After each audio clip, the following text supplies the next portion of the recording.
इस बजट को?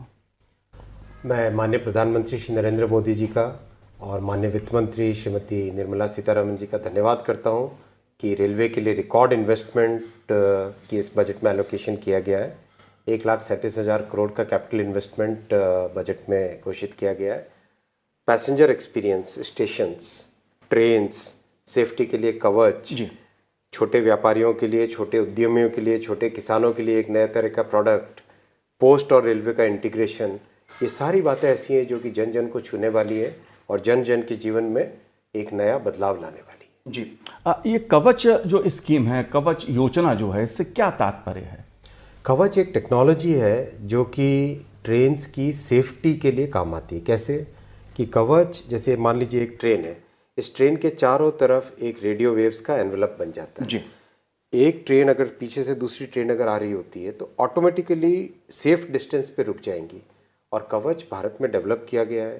सारे के सारे करीब 2000 से ज़्यादा इंजीनियर्स को तैयार किया गया है, ट्रेनिंग की गई है, सारे के सारे सर्वेज किए गए हैं, कंप्लीट डीपीआरस बनाई गई है, तो तेज़ी से आगे बढ़ेंगे। काफ़ी फोकस इस पर दिया गया है। इससे क्या तात्पर्य है, कैसे लाभ होगा इकोनॉमी को, रोजगार को?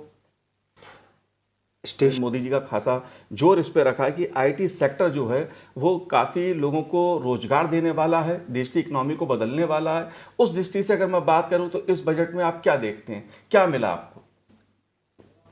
एक बहुत बड़ा मैसिव ट्रांसफॉर्मेटिव बजट है ये। इस बजट में आईटी को एक सेंट्रल फोकस बना के रखा गया है। हर तरह की सर्विसेज में, चाहे आम जन को छूने वाली सर्विसेज हो, चाहे लॉजिस्टिक्स सेक्टर की सर्विसेज हो, चाहे हेल्थ सेक्टर की सर्विसेज हो, चाहे एक्सपोर्ट से रिलेटेड सर्विसेज हो, किसी भी तरह की, हर तरह की सर्विसेज में आईटी एक सेंट्रल रोल प्ले करे, जिससे कि आम नागरिक को, एक साधारण मानवी को बेटर से बेटर फैसिलिटी मिले। वो सोच है इसके पीछे, पहला। दूसरा, इलेक्ट्रॉनिक्स मैन्युफैक्चरिंग आज $75 बिलियन यानी 5.5 लाख करोड़ तक पहुंच चुकी है। पिछले 7 वर्षों में इतनी प्रोग्रेस हुई। 7 साल, 8 साल, 10 साल पहले अगर इलेक्ट्रॉनिक्स मैन्युफैक्चरिंग की बात करते तो कोई विश्वास नहीं करता था। अब उसको $75 बिलियन से $300 बिलियन तक पहुंचाना है। तो उसके लिए जो कॉस्ट कॉम्पिटिटिवनेस चाहिए, जो जिस तरह से सुविधाएं मिले, जिस तरह से फैसिलिटी मिले, क्योंकि देखिए बहुत बड़ा रोजगार का साधन है ये। आज इलेक्ट्रॉनिक्स मैन्युफैक्चरिंग में 22 लाख रोजगार उपलब्ध है और ये बढ़ेगा और बढ़ेगा।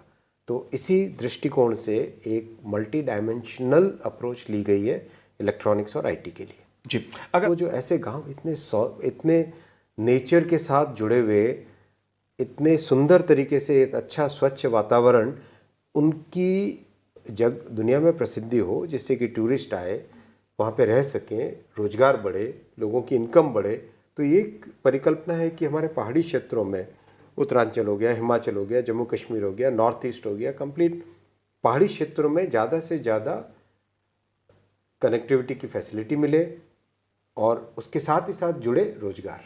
जी। और मिडिल क्लास के पॉइंट ऑफ व्यू से अगर आप सोचिए, रोजगार कैसे पैदा होता है? रोजगार पैदा होता है जब नया इन्वेस्टमेंट आता है, नई फैक्ट्रीज खुलती है, नए प्रोजेक्ट्स आते हैं, नई दुकानें खुलती हैं, नए उद्यम खुलते हैं।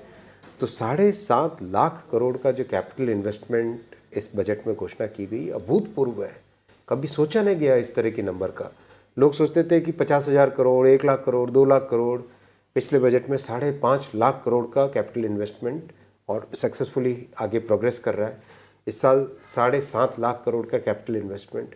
तो ये जो सोच है, इस सोच से ग्रोथ और इन्वेस्टमेंट की साइकिल चालू होती है और उसी साइकिल से रोजगार पैदा होते हैं। तो मिडिल क्लासेस के लिए, हम सब साधारण घरों से जिस तरह से आते हैं, हम सब के लिए बहुत ज़रूरी है कि ये इन्वेस्टमेंट की साइकिल और एम्प्लॉयमेंट की साइकिल आगे बढ़े तेजी से। जी बिल्कुल, अश्वनी जी, आपने हमसे बात की, आपका बहुत बहुत धन्यवाद संसद टीवी से बात करने के लिए।